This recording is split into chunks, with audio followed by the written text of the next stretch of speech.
அத்தியாயம் 29. அப்ப நம்ம ஹாஸ்பிட்டல்ல வந்து ஜாயின் பண்ணி இருக்கிற நியூ டாக்டர் இவங்க தான் இல்லையா என்று ரமணன் கேட்டதும் ஆமாம் என்று பதில் வேணு சொல்லியவுடன் என்கிட்ட ஏன் சொல்லல என்று ரமணன் கேட்டார். டேய், நீ எனக்கு எப்படியோ அதே மாதிரி தாண்டா பிரபாவும். நான் யார் சொல்றத கேக்குறது? அவங்க என்கிட்ட இப்ப உடனே சொல்ல வேண்டாம், தானா எப்ப தெரியணுமோ அப்ப தெரியட்டும் அப்படின்னு சொல்லிட்டா. அதான் உன்கிட்ட சொல்லல. அவர் சொல்லிக் கொண்டு இருக்கும்போதே பிரபா வந்து விட்டாள்.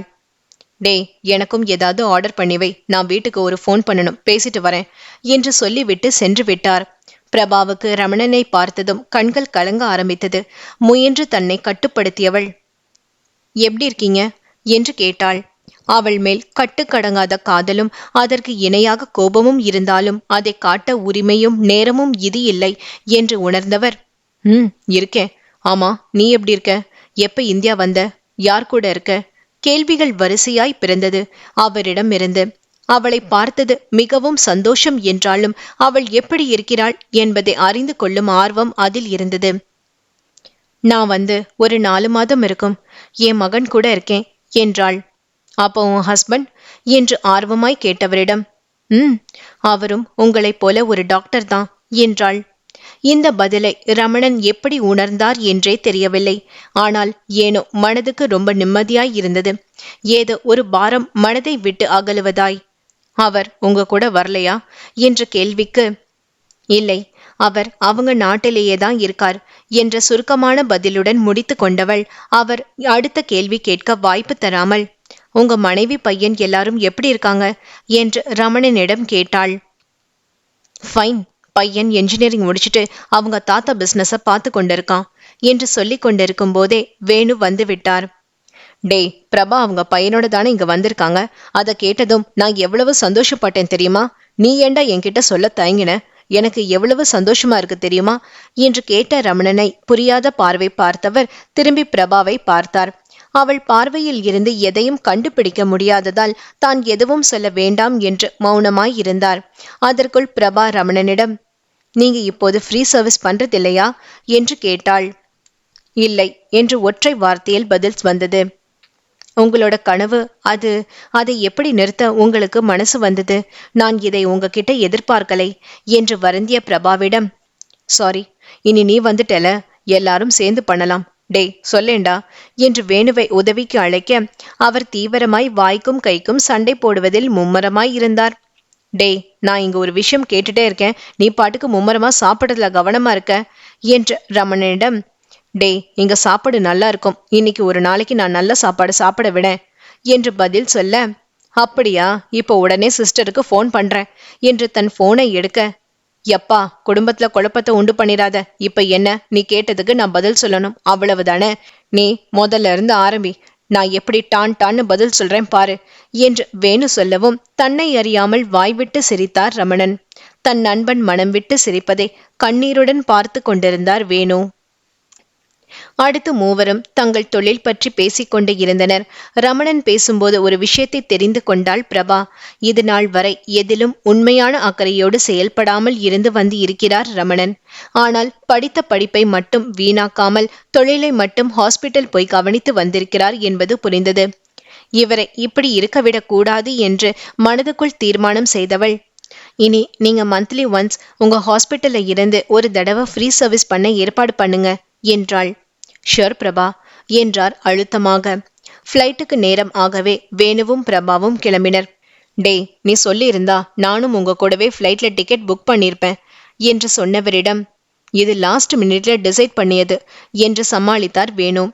ஃப்ளைட்டில் திரும்பும் போது பிரபாவிடம் எதுக்குமா அவன்கிட்ட போய் சொன்ன என்று வேணு கேட்கவும் நானா எங்க சொன்னேன், தானா அமைந்து விட்டது. நான் என் பையனோட இருக்கேன் அப்படின்னு சொன்னேன். அவரா ஹஸ்பண்ட் பத்தி கேட்டார், பதில் சொல்லலைனா தப்பாயிடும்ங்கிறதால அவர் ஃபாரின்ல இருக்காருன்னு முடிச்சிட்டேன் என்றாள். அதெல்லாம் இருக்கட்டும், முதல்ல அவரோட இயல்பை வெளிக்கொண்டு வரணும். இப்படி இருக்கிறவர் இல்லை அவர். ஃப்ரீ கேம்ப் சீக்கிரம் ரெடி பண்ணுங்க என்று பிரபா சொல்ல தேவையில்லம்மா, இனிமே அவன் சரியாயிடுவான். ஒன்னு உன்னை பார்த்தது, ரெண்டாவது நீ இப்ப சொன்ன பொய். அவன் மனசுல இவ்வளவு நாள் இருந்து உறுத்திக்கிட்டு இருந்த விஷயமே உனக்கு ஒரு வாழ்க்கை அமையாமல் போயிடுமோ என்கிற பயமும் குற்ற உணர்ச்சியும் தான். இப்ப அது கொஞ்சம் மறைந்திருக்கும், ஆனா எத்தனை நாளைக்கு தெரியல. பாப்போம், நம்ம கையில ஒண்ணுமில்ல என்றார் முடிவாக. அதன் பிறகு பிரபா ஒன்றும் பேசவில்லை. குட் மார்னிங் பா என்று வந்த மகனை, குட் மார்னிங் கௌஷிக், உன்னதான் எதிர்பார்த்துட்டு இருக்கேன் என்ற அப்பாவிடம், எஸ் பா சொல்லுங்க என்றான் கௌஷிக். நம்ம ஹாஸ்பிட்டல்ல இருந்து ஃப்ரீ சர்வீஸ் பண்ணலாம்னு இருக்கேன். அதுக்கு நம்ம கம்பெனிஸ் மூலம் எந்த அளவுக்கு ஸ்பான்சர் பண்ண முடியும் பாரு, மீதியை நான் கொடுக்கறேன் என்றார். என்னப்பா திடீர்னு, நீங்க இது பத்தி இதுவரை பேசினதே இல்ல என்று இழுத்தவனிடம், எஸ், இதுவரை அதை நினைக்காதது தப்புதான். சாரி, அதை விடு, இப்ப நீ எதுக்கு பதில் சொல்லு என்றார். ஏற்கனவே நம்ம ஹாஸ்பிட்டலுக்கு புதுசா வந்திருக்கிற டாக்டர் பிரபா இது விஷயமா என்னை வந்து பார்த்தாங்க. அவங்க இதை பத்தி ஒரு அசைன்மெண்ட் போட்டு கொடுத்துருக்காங்க. அப்பா, இது ஒன்றும் பெரிய விஷயம் இல்லை. நான் ஆடிட்டர் கிட்ட ஒரு ட்ரஸ்ட் ஆரம்பிக்க பேப்பர்ஸ் ரெடி பண்ண சொல்லியிருக்கேன். இன்கம் டாக்ஸுக்காக நாமளே எவ்வளவு பேருக்கு டொனேஷன் கொடுக்கிறோம். இனி டொனேஷன் எல்லாம் நம்ம ட்ரஸ்ட்டுக்கு போற மாதிரி பண்ண வேண்டியதுதான் என்றான். டாக்டர் பிரபா உன்னை வந்து பார்த்தாளா என்று அதிர்ச்சியுடன் கேட்ட தந்தையை கௌஷிக் ஆச்சரியமாய் நோக்கினான். ஏன்பா என்று கௌஷிக் கேட்டதும் தான் சற்று நிலை மறந்து விட்டதை புரிந்து கொண்ட ரமணன், இல்ல, எனக்கு நேற்றுதான் அவங்க இந்தியா வந்திருக்கிறது தெரியும், அதான் அப்படி கேட்டேன் என்று சமாளித்தார். அவங்கள உங்களுக்கு தெரியுமா என்று கௌஷிக் கேட்டதற்கு, ஆமாம், காலேஜில் எனக்கு ஜூனியர் என்று பதில் சொன்னார். அப்போ அங்கே வந்த பாமாவும், ஆமாங்க, நான் கூட அவங்கள வேணு அண்ணா வீட்டுல கொலுவுல பார்த்தேன் என்று கூறினாள். எல்லாரையும் சந்தித்தவள் என்னை மட்டும் ஏன் பார்க்க வரவில்லை? என்னை அந்த அளவுக்கு முக்கியமாய் நினைக்கவில்லையா? மனதுக்குள் வலித்தது. அவர் முகத்தை பார்த்து கொண்டிருந்த கௌஷிக், என்னப்பா, எதுவும் ப்ராப்ளமா என்று கேட்டான்.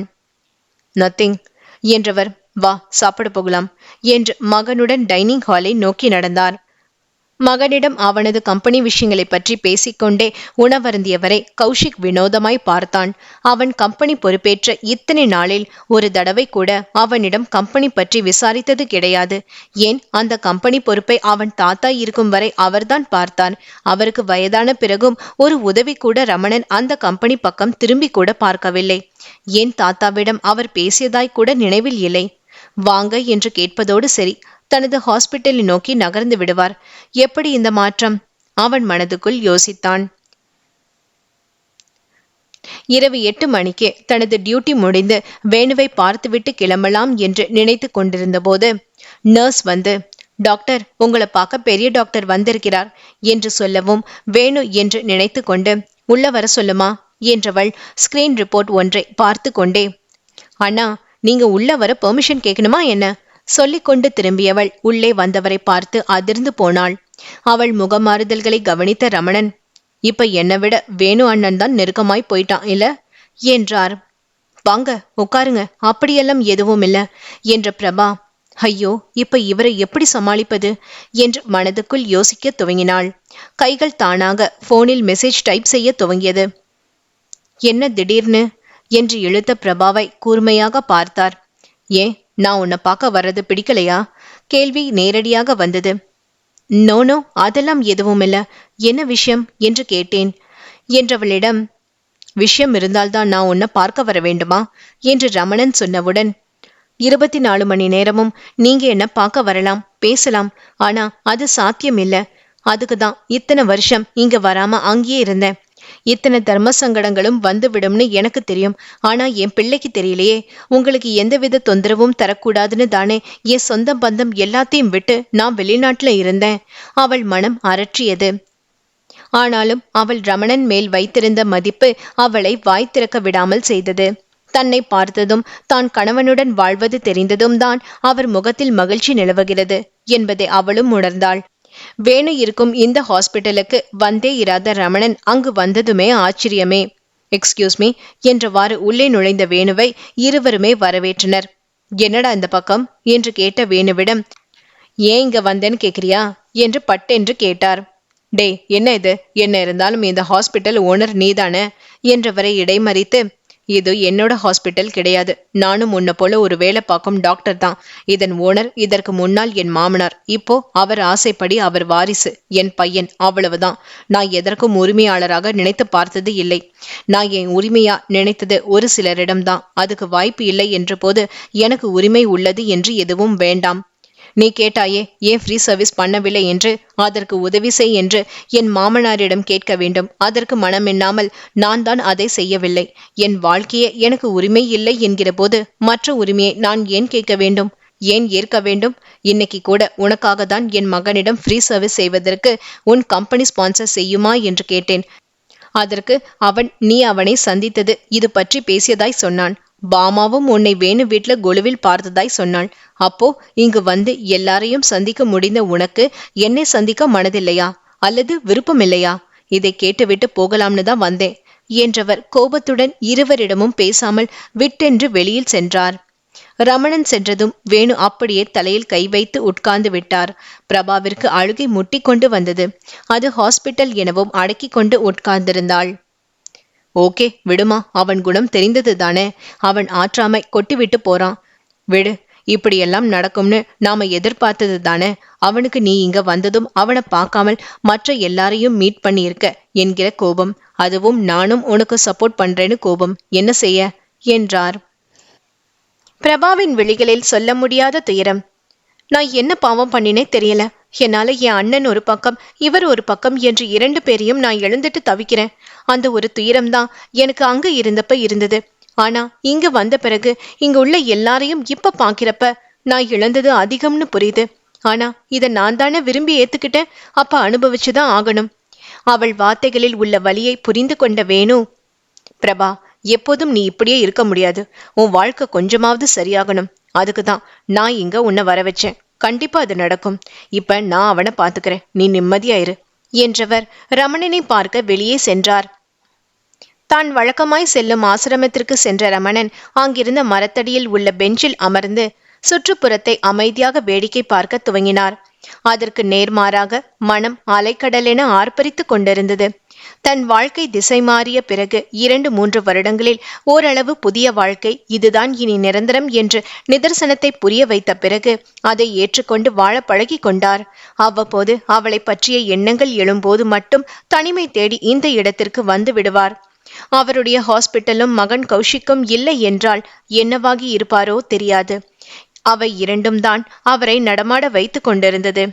அவளை மறந்துவிட்டோம், இனி அவள் எதிரில் வந்தாலும் அவள் கணவன் குழந்தையோடு இருந்தால் மட்டும் போதும் என்று எத்தனையோ நாள் அவளுக்காக வேண்டிக் கொண்டும் இருக்கிறார்தான். ஆனால் அவளை நேரில் கண்ட பிறகு, என்னதான் தன் மகனோடு இங்கு வந்து இருக்கிறேன் என்று சொன்ன பிறகும் தன்னை காணக்கூட வரவில்லையே, தன்னை விட தனது நண்பன் மற்றும் மகன் இவர்களை எல்லாம் சந்தித்து இருக்கிறாள் என்றதும் அடிமனதில் அவள் மேல் இருந்த உரிமை உணர்வு அதை சாதாரணமாக ஏற்றுக்கொள்ள முடியாது முரண்டியது. ஒருவேளை மகனோடு இங்கு வந்தவள் யாரையுமே சந்திக்காமல் இருந்து அன்று கான்ஃபரன்ஸ் ஹாலில் தான் தன்னை பார்த்தது போல வேணுவையும் பார்த்து இருந்தால் அவருக்கு ஒன்றும் தோன்றியிருக்காதோ என்னவோ. இப்போதோ தான் தனியாக இருப்பது போன்று ஒரு உணர்வு, ஏதோ சொல்ல தெரியாத பந்தம் அவள் மேல். அவரை பேயாய் ஆட்டுவிக்க தன்னை அமைதிப்படுத்தும் வழி தெரியாது அங்கு வந்து அமர்ந்து விட்டார். சென்னையின் புறநகரில் அமைந்த அந்த ஆசிரமத்தில் சுற்றிலும் இயற்கை பேணும் நோக்கத்தோடு நல்ல குளிர்ச்சி தரும் பெரிய மரங்களும் மற்றும் பூஜைக்கு வேண்டிய மலர் செடிகளும் ஆசிரமத்திற்கு தேவையான காய்கறி செடிகளும் உள்ள மிகப்பெரிய தோட்டமும் அதன் பராமரிப்பும் ஆசிரமத்து ஆட்களை செய்வதால் அது செழிப்பாகவும் இருந்தது. அங்கு இருந்த இயற்கை சூழலை அவர் மனதை சற்று ஆசுவாசப்படுத்தியது. அதற்குள் அதன் நிர்வாகி அங்கு வந்து, வாங்க, சற்று நேரம் அப்படியே நடந்து விட்டு வரலாம் என்று அழைக்க இருவரும் எழுந்து நடந்தனர். இங்கு உள்ள எல்லாம் சரியாக இருக்கிறதா, வேறு எதுவும் தேவையா என்று கேட்டதற்கு, இங்கு ஒரு ஸ்கூல் ஆரம்பிக்கலாமா சார்? இங்குள்ள குழந்தைகள் வெளியே சென்று படிக்கிறார்கள். எல்லா பள்ளியும் சற்று தொலைவில் இருக்கிறது. முதலில் நம்மிடம் குழந்தைகள் குறைவு, ஆனால் வருடங்கள் ஆனதால் நிறைய குழந்தைகள் இருக்கிறார்கள். ஒரு ஸ்கூல் ஆரம்பித்தால் பக்கத்தில் உள்ள கிராமத்து பிள்ளைகளும் நம்ம குழந்தைகளும் பயன்பெறுவார்கள். இதை ரொம்ப நாளாக உங்களிடம் சொல்ல வேண்டும் என்ற எண்ணம். ஆனால் உங்களுக்கு தெரியாததா, இந்த ஆசிரமத்தை நடத்தவே நீங்களும் வேணுசாரும் எவ்வளவு கஷ்டப்படுகிறீர்கள் என்று எனக்கு தெரியும். அதான் சொல்ல யோசித்தேன். இன்றைக்கு சொல்லிவிட்டேன், தப்பாக நினைக்காதீர்கள் என்றார். என்ன சந்தானம் சார், உங்களுக்கு இல்லாத உரிமையா? நாங்கள் பணம் மட்டும்தான் கொடுக்கிறோம். ஆனால் இத்தனை பேரை பராமரிப்பது என்பது எவ்வளவு பெரிய விஷயம். அதை செய்யும் உங்களுக்கு இதை சொல்ல உரிமை இல்லையா என்ன? என்ன, நாங்களே யோசித்திருக்க வேண்டும். ஆனால் நாங்க எங்க பிரச்சனையில இருந்து விட்டோம், யோசிக்கவே இல்லை. நான் வேணுவிடம் பேசுகிறேன் என்றார். அவர்கள் தோட்டத்தை சுற்றிவிட்டு ஆபீஸ் ரூமுக்கு வந்தபோது வேணு அவர்களுக்காக வெயிட் பண்ணி கொண்டு ஆபீஸ் ரூமில் இருப்பதை பார்த்தார். வாங்க வேணு சார், இப்பதான் டாக்டர் சார் உங்களை பத்தி பேசினார் என்று சந்தானம் சொல்ல, என்ன விஷயம் என்பது போல வேணு பார்க்க விஷயத்தை விளக்கினார். சந்தானத்திடம் தாங்கள் யோசித்து சொல்வதாக சொல்லிவிட்டு நண்பர்கள் இருவரும் கிளம்பினர். தன் காரை டிரைவரை விட்டு எடுத்து வருமாறு பணித்துவிட்டு ரமணனின் காரில் ஏறிக்கொண்ட வேணு, என்னடா நீ ஊரில் இருந்து வந்தவங்க கிட்ட இப்படிதான் பேசுவியா? அவ முகமே இருண்டு போச்சுடா. இப்படித்தான் இங்க இருக்கும் போதும் அவகிட்ட பேசாமல் இருந்து அவங்க மனதை நோகடிச்ச. இப்பவும் இப்படி பேசினா என்னடா அர்த்தம்? டேய், நம்ம வாழ்க்கையில நிறைய வருடங்களை கடந்து வந்தாச்சு. இனி நம் குழந்தைகள் காலம். அதை மனதில் வை. அவளுக்கும் ஒரு பையன் இருக்கிறான், உனக்கும் ஒரு பையன் இருக்கிறான். இனி நம்மை பற்றி யோசிப்பதை விட்டு பிள்ளைகளின் எதிர்காலத்தை பாருங்கள். நான் அவ்வளவுதான் சொல்வேன் என்று சொன்ன வேணு சொல்வது தன் கடமை என்பது போல அமைதியாக இருந்து கொண்டார். அவரின் பேச்சுக்கு ஒரு பதிலும் ரமணன் சொல்லவில்லை. போகும் வழியில் ஒரு இடத்தில் காரை நிறுத்தி இறங்கிக் கொண்டவர் தன் காரில் ஏறி தன் வீட்டுக்கு சென்று விட்டார். வீட்டிற்கு சென்ற ரமணன் சாப்பிட்டு வந்து அறைக்கு சென்றதும் முதல் வேளையாக பிரபா வேலை பார்க்கும் ஹாஸ்பிட்டலுக்கு பேசி அவள் நம்பரை வாங்கியவர் அவளுக்கு அழைத்தார். ஹாஸ்பிட்டலில் இருந்து வீட்டுக்கு வந்தவுடன் சாப்பிட்டதாய் பேர் பண்ணிவிட்டு பிரபா தனது ரூமுக்குள் அடைந்து கொண்டாள். கௌதமும் தூங்க போகும் முன் அம்மாவை வந்து பார்த்துவிட்டு சென்று விட்டான். ரமணனின் செய்கையால் மிகுந்த மன உளைச்சலுக்கு ஆளாகியிருந்த பிரபாவிற்கு தூக்கமே வரவில்லை. அப்போதுதான் புது எண்ணில் இருந்து ஒரு கால் வந்தது. எடுத்து காதில் வைத்ததும், ஐ எம் சாரி பிரபா என்றது ரமணனின் குரல். குரலை வைத்தே அடையாளம் கண்டு கொண்டவள் பதில் சொன்னாள் இல்லை. பிரபா, நான் ரமணன் பேசுகிறேன். அவளுக்கு யார் என்று தெரியவில்லையோ என்று தான் யார் என்பதை சொன்னார். தெரியுது, சொல்லுங்க என்றவளுக்கு, எனக்கு நீ என்னை வந்து பார்க்கலையே அப்படிங்கிற கோபத்தில் பேசிவிட்டேன். இப்ப வேணு சொன்னதுக்கு அப்புறம்தான் நான் பேசியது எவ்வளவு தவறுன்னு புரியுது. உனக்கும் கணவன் பையன் என்று ஆன பிறகு என் எதிர்பார்ப்பு தவறு என்று இப்போதுதான் புரிகிறது. நீ அவர்களை பார்க்க வேண்டும் அல்லவா? I am very sorry. இனி இது போல உரிமையா பேச மாட்டேன் என்று மன்னிப்பு கேட்டவரிடம், ஐயோ, எல்லா உரிமையும் உங்களுக்கு உண்டு, சொல்லப்போனால் உங்களுக்கு மட்டும்தான் உண்டு என்று மனதுக்குள் கதறியவள் மௌனமாய் போனை வைத்தாள்.